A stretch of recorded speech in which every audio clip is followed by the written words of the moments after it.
The Brutalist was brutal. Yeah, that was crap. Yeah. Fuck. I knew why.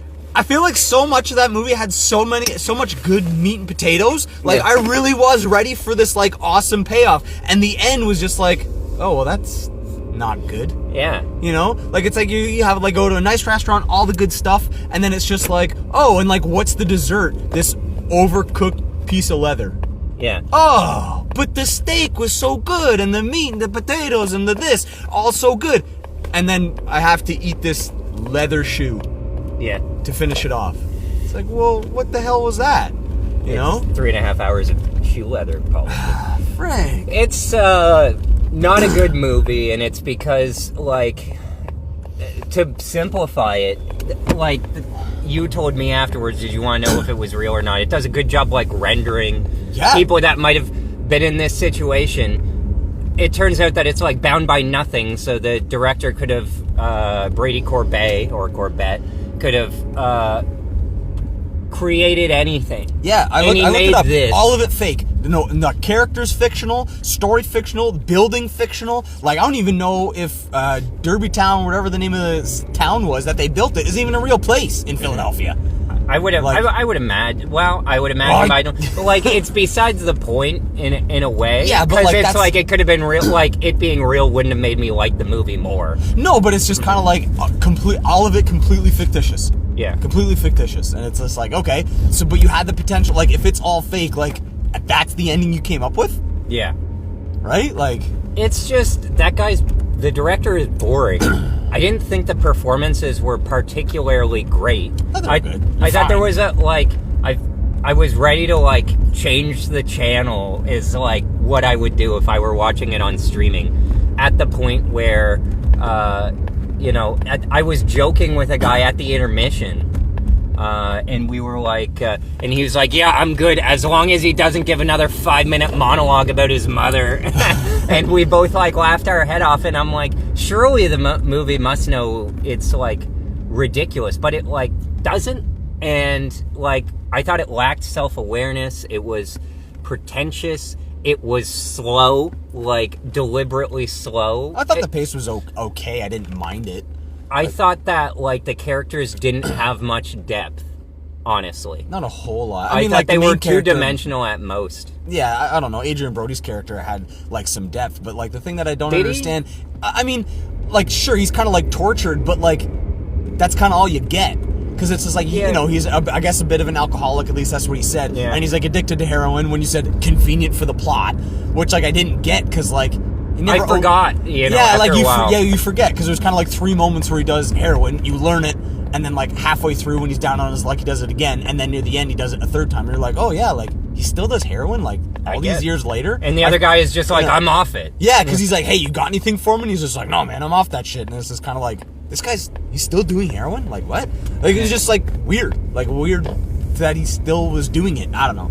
Yeah. It was just strange. The most impressive thing about it, which people just want to say, is just that they made a super long movie for $6 million. And it has the aspirations of, like, The Godfather, and people are like, oh, that, you know, it's super long. It might, like, it's like it goes by the old rules of, like, movie making of, like, long equals good equals epic. I guess. And it just isolates itself from criticism, like, that way. But you don't, like, totally, like, it's just like, okay, he's tortured. Okay, fine, I'll accept that. But it's like, why is he tortured? Because he's a Jew? Because that's what the rich guy kind of said. He was just kind of like, oh, you people or something, or you torture yourself. And it's just like, okay, sure, but, like, why? Because he made it through the war. Like, it doesn't explain that it's just like, oh, my family, like he said, you know, or well, not my family was taken from me, but it's like, I'm separated. Yeah. It's like, okay, fine, but, like, it's not like once she comes back, all is well, right? Like, he's still tortured. And it's like, okay, so why, though? Why is he still tortured? Like, what's this looming cloud over him, like, right? Does architecture drive him? Yeah, like, I don't know. Like, I'll accept the fact that he's tortured, but you gotta tell me why. This movie was a good example, and I remember this from an AV Club review, when they were talking about the pilot episode of Suits, and they were like, if your character is good at something, you better show the audience how they are good at something. You can't just tell them why. What do you mean? Well, the example that he uses, and I was confused. In Suits, he just has photographic memory. Or whatever. Yes, exactly. Okay. But the how do you show that? So the criticism isn't about that character. It's about Harvey Specter, because Harvey Specter is the best closer in New York. But it doesn't show him close. It shows him meeting a woman at a bar randomly, and then cuts to the next morning of him there, and you're like, wow, this guy's good. But it's like, you relate more to Mike because he's like, you see him utilize his photographic memory to like escape the cops or whatever. Okay. But with Harvey, it's just taken at at word that like I'm the best because I'm Harvey. Yeah. And this movie was like, imagine Suits if it was just like Harvey Specter being told he's brilliant and then he's like a heroin addict, and then it's just like, the movie is all tell, very little show, and considering it's a movie about architecture, it's like really disappointing because it's like, I understand. I don't know how to do it. Building a building is hard. There's a lot, but it wasn't even really that focused on architecture itself or building. You could almost argue that the scene where he builds the library for the rich guy is more that was really cool. But it's almost just kind of like, it's like architecture is calling or whatever. You could almost argue based on everything that like he got really lucky and was just really creative one time, and then some guy was just like, how about you build me a building? Yeah. Well, the other thing, okay. But the other thing is nice like library. He does his research and finds out that he built stuff over there. But like it's not like how do you imagine if he said, he's like, hey, I looked you up on Wikipedia last night. I googled you last night. Blue check name. But like not to say like it feels unearned. It's just like, okay, he found it. It's totally unearned. Yeah, but like it's just like, the rich guy found a diamond in the rough. Adrian Brody has this diamond, and then like and then I feel like we're just supposed to be like, okay.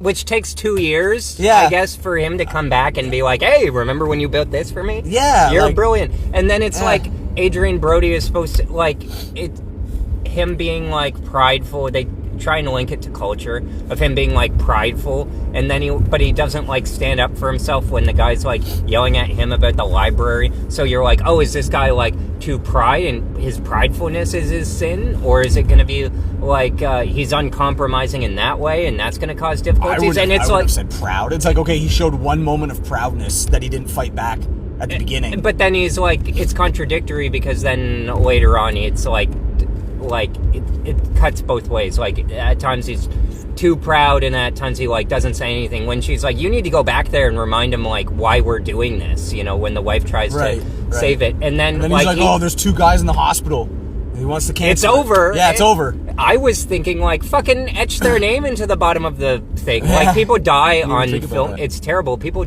die on film sets all of the time, unfortunately, and when Scorsese made Silence, which was a movie that he had basically spent like 20 or 30 years trying to make, people died on set of the movie. Construction workers died. And like, the movie didn't shut down because of that. And, I know it's somewhat perverse. Wasn't that stunt woman for Deadpool 2 as well? I remember there was a stunt woman on Resident Evil 6 who got essentially paralyzed. I'm pretty sure Deadpool, because I think like Ryan Reynolds said something. They had to address it. I'm not familiar with that. She died in Vancouver. I'll have to look that up, because a lot of this stuff gets like kind of brushed under the. Of course. Yeah. Like the Edward Norton movie where he's a private detective, Motherless Brooklyn. There was like a fire scandal where a firefighter died when the set burned up because it was lined with flammable material, but it was a fire going inside the walls and stuff like that. And there was like literally like a cover up of it that was almost more interesting than the movie itself. It didn't happen. No, it was like that. They basically, when building the set, had broken the rules, and that like because they paid a lot. Okay, hurry up, dude. I want to. Because they broke the rules, got the result that they got. Like, had they not broken the rules, then that wouldn't have happened, kind of thing. Yeah. It would have it wouldn't have cost a firefighter his life, basically. Oh, wow. And there was a cover up in the investigation that was not continued because Hollywood had given a lot of money, I guess, to New York or something like that. Wow. Yeah, I know, and it's a private detective story, so it's more interesting that. But my whole point is just that like building stuff is hard. Compromises have to be made. if Right. all the safety precautions are, followed, there are still consequences, and that is like fervent dramatic territory for like a movie. And this movie just kind of tries to bake architecture into some kind of half metaphor that it doesn't even explain very well. See, maybe you can explain this better. Like when the train derailed, and crashed, it was like, like we got 2 brakemen in the hospital. So like I'm assuming, people that control the brakes. I don't know, because all it alluded to was that they loaded up those giant stone cubes on slabs or whatever onto the train, and then you saw the springs and the weight of it, and it's like, okay, this is obviously very heavy. So then, like, as it shows the train going and then exploding, you're like, okay, obviously it was like overloaded. But like the anger and the frustration kind of confused me because they were like partially hush about it. Yeah, it was just like, oh, did you overload it? Like, did you know you were doing that? Right? But they didn't really explain that, because I'm thinking to myself, if they did everything properly and safety and, didn't overload it, and it actually was a genuine accident, then it's kind of like, what, you guys don't have insurance? Well, I was thinking about the insurance question. Yeah, so my thought process was, because Joe Alwyn's character, who's the son, mentioned that they used their own guys, so I wondered if it was like to cut costs, they did it like off the books. But again, it's like... But yeah, that's all it said. I'm like, so they broke the rules? So why are they mad at Adrian Brody? Yeah, like, exactly. Why is they... Yeah. And then it's like, okay, the next scene, it's like it's over, and then cut to 2 years later, oh, we're starting it up again. And it's like, okay, why? What did we learn? What came of it? It's like, no, we just put the pause button until this was resolved. The first 45 minutes up until Guy Pearce takes Adrian Brody to coffee are all great. Sure. It's like the best part of the movie. And like that's the movie. But like the rest of the movie is just like so loosely connected. Like every scene that happens after that is like has nothing to do really with the scene that came before it. The second half definitely not as good, because you're like, again, you're intermission, you're waiting for the payoffs, or like, the payoffs to roll in. And I mean, like Curveball, that the wife was in a wheelchair, it's like, okay, sure, but then like Adrian Brody, like, what challenges does this present? Not very much. Yeah, not much. Just Adrian Brody doesn't like it. Yeah. And I don't like that you're in a wheelchair. Yeah, I don't like that you're... And she's like, I'm sorry I didn't tell you, I was surprised, but it's here's just kind of like... sad hand job. Yeah, here's a sad hand job. And she's just like, God talked to me and he told me everything that you did. And I'm like, what the hell? Where's this going to go? The movie kind of felt like... I wonder if Brady Corbet is an atheist. Because it's like, I didn't feel the... sometimes in religion, in movies like Scorsese or even Aronofsky, there are movies of like Shyamalan, of course, Spielberg, of course. They're like, there's like a higher method of being like about like destiny. Like Guy Pearce has a line where he's like, I do feel it was destiny that brought us together. And you're like, okay, does the character believe that? Is he being like a phony rich person? But like that worldview wasn't like conveyed. Like I would have honestly liked to... Like the movie added to his eccentricness. It's like, destiny. Okay, this guy's a little eccentric. Whatever. Yeah, well, that's what I mean is that like, fine. Yeah, but it's like it kind of takes it as a common language. Like we're supposed to take it on belief that like the rich person's eccentric. Okay, but like there was kind of nothing about it that I thought like I just thought it draped itself in prestige of like shooting on film and like taking place in a previous time. Like what annoys me most about a lot of movies made today, particularly ones that are like awards magnet like these, is like there is kind of nothing about this story that could not have taken place in modern day. And like I said, the World War II part is a huge part of it. Yeah, the World War II refugee part is like a huge part of that, but like they're refugees, like we have a refugee crisis now. Like there's an immigration crisis now.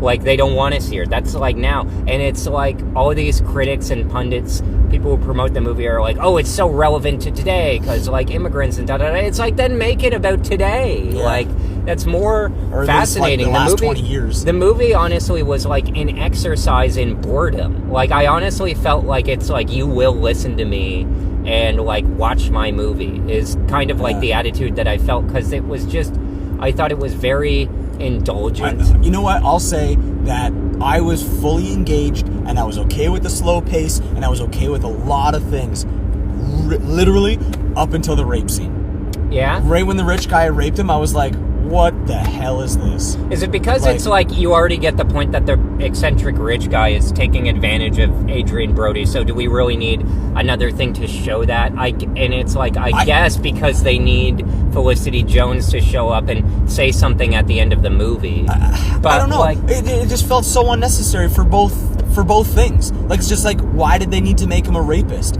Like, again, he's an eccentric rich guy. He did his job fine. Yeah. Like, he did everything fine. And then all of a sudden, he has to brutally take advantage of Adrian Brody. What for? It's not like Adrian Brody screwed him. It's the Brutalist, Eric. Yeah. But, like, it's not like Adrian Brody screwed him, and then it was just like, oh, this is how he gets his revenge, is he, like, rapes him in Italy. It's like, no, like, Adrian Brody didn't do anything wrong. So, you know what I mean? Like, he didn't deserve that. Like, so he's just a rapist. So the thing Why? Well, that's what I'm trying to piece together. It's now. like, okay, it's a power thing. The guy's a millionaire. Adrian Brody's like his employee. But it is a power thing. Like, it's part of the whole philosophy of like, oh, rich people will. Like, this is what annoyed me about the movie. It's like, yeah, rich people are evil, eccentric, blah, blah, blah. They'll take things from you. They just take what they want. It's like this exact same thing that Parasite said. But like, but it doesn't. But it doesn't draw from Guy Pearce's like character or really like set that up very much. It's just like we all know, it's like you all know that like rich people are evil, and I'm like, okay, I guess because you told me. But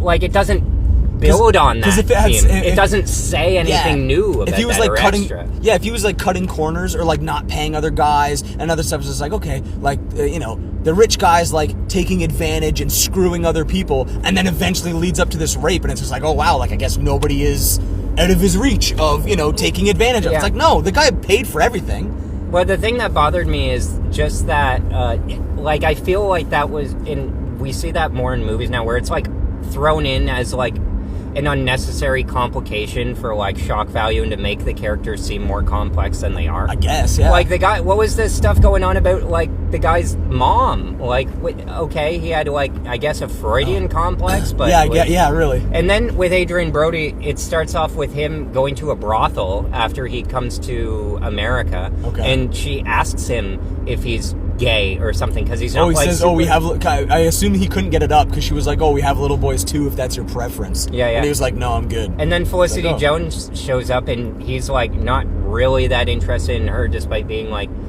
his ex-wife. Yeah, and it's like I didn't know what the director was trying to really say about like all the sexuality. I just thought they had it because it's like prestigious. It's very prestigious to see like, you know, a middle-aged man's ass close up thrusting. Yeah, and then they have meth sex. It's like, all right, like, sure, GODs. And again, and again, like, spoiler alert, she's fine. There's not really any punishment for that. So I guess so. The movie, so it's like the movie lacks a moralistic view, but also doesn't like present any consequences or solid viewpoint on like it's again it's he does heroin, totally but nothing bad ever happens. Yeah, there's no consequence to it. Like he doesn't lose his job, he doesn't get kicked for doing heroin on job sites or something. And like the other thing is like I don't know, maybe this movie was a midlife crisis of itself, but it's like him like, oh, you know, you can't stay at my furniture store anymore because, you know, my wife and he didn't, and then they bring it up later. It's like, hey, you took a remember the early part of the movie 2 hours ago? When this happened, why'd that happen? Oh, I don't know. And it's you would never. I know. That's it. That's all you get. It's like you know, and it's like it could have come back to like pride or something like that of like, oh, he thought that he could or whatever, so he like owned it or whatever, because there was like a moment of tension there, and you're kind of like, okay, he's why like, is I can't this help happening? you anymore, you gotta go. Shit. And then the rich guy is just like, to his credit, he said that he pointed me in your direction, that I should contact you. And it's just kind of like, hey, wow, that guy was like, what a nice guy. And then later on he's like, you don't want us here. It's like, wow, Brady Corbet sounds like kind of like a difficult guy. I don't know. That was strange. Well, the thing that like when he won the Golden Globe was just like everybody gave like kind of heartfelt speeches, and his speech was fine, but it was kind of like final cut tie break goes to the director. That shouldn't be controversial, but it is. And it's like, okay, dude, you've made like one movie before that didn't make any money. Didn't you like how they the theater usher at the concession stand was like, "Yeah, I'm not going to see this movie. I didn't like Brady Corbett's last movie, Vox." Oh, yeah, that's right. And you totally nailed him on it. Yeah, because I knew, I knew that wasn't like house? a movie I'd really enjoy. Oh yeah. Oh, you're gonna walk back, or do you No, want to stay? take me to my house. Oh, I thought you said, "Aren't we going to your house?" No, you started turning left to go to your house. I live up there. Yeah, I didn't. I wasn't turning. I was ready to go to your house. I can never remember. Next, this one. Yeah. Anyway, would you rate it out of 10? Honestly, the ending killed so much of it for me that I'd say like a 4. I kind of want to go lower just because of fuck you for wasting my time. Like I want to do like a 3. I'll do 3 because that's as low as I can go, because it's like the performances and everything were like unassailable, but like fine. But like everything about it was done well. I like Adrian Brody's accent, but it's built on a story. Did you know that they used AI to alter his accent? Oh, really? So he has a Hungarian grandmother. Like, he's of a Hungarian descent. Okay. But, like, just once on one of the voiceovers, they said it's a very hard language and accent to learn for pronunciation. And, even though Adrian Brody grew up and all of that stuff, he wasn't, like, he didn't get it right.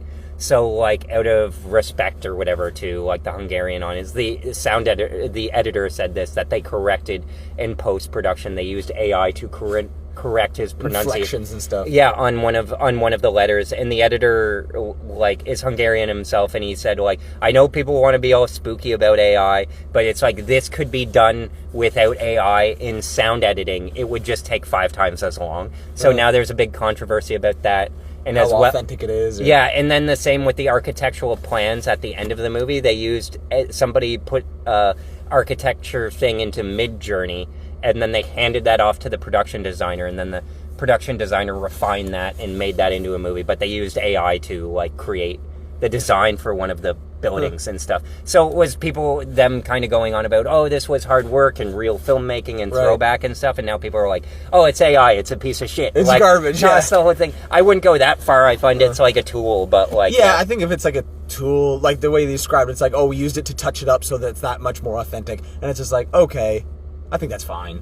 That seems okay, but like now that I know that it's not actually Adrian Brody, I'm like, oh. Well, it's just apparently for one scene in towards the end, one of the in the pronunciation, when he's writing the letters to his wife or whoever he does later, on one of them apparently his accent was off, so instead of having him, I guess, come back in and re-record, they used AI to alter. I don't know what that was when they go to Italy, and then the Italian guy, he was just like, yeah, I've been here my whole life, we were rebels, blah, blah, blah, like, he's describing the marble, and then he was just like, yeah, and the fascists that tried to come and take us away, we crushed them with these blocks or whatever. I was like, oh shit. And then he I'm like, this sounds cooler than the movie. Yeah, and then he's like dripping the water on the marble, and then there was kind of like a disfiguration, and I'm like, and the camera held it there, and I'm like, is this supposed to be like a silhouette of a corpse? You know what I mean? But it wasn't definitive enough, and then it just moved on. And then a Guy Pearce puts his cheek to it. Like I'm thinking like, if it was like, it looked like somebody was splattered, then it's like, holy shit, this has like fascist blood on it. But like, no, it just happened. So overall, I thought it was like self-important, indulgent, biggest disappointment of the year. Because of that, though... It's a 2024 movie, right?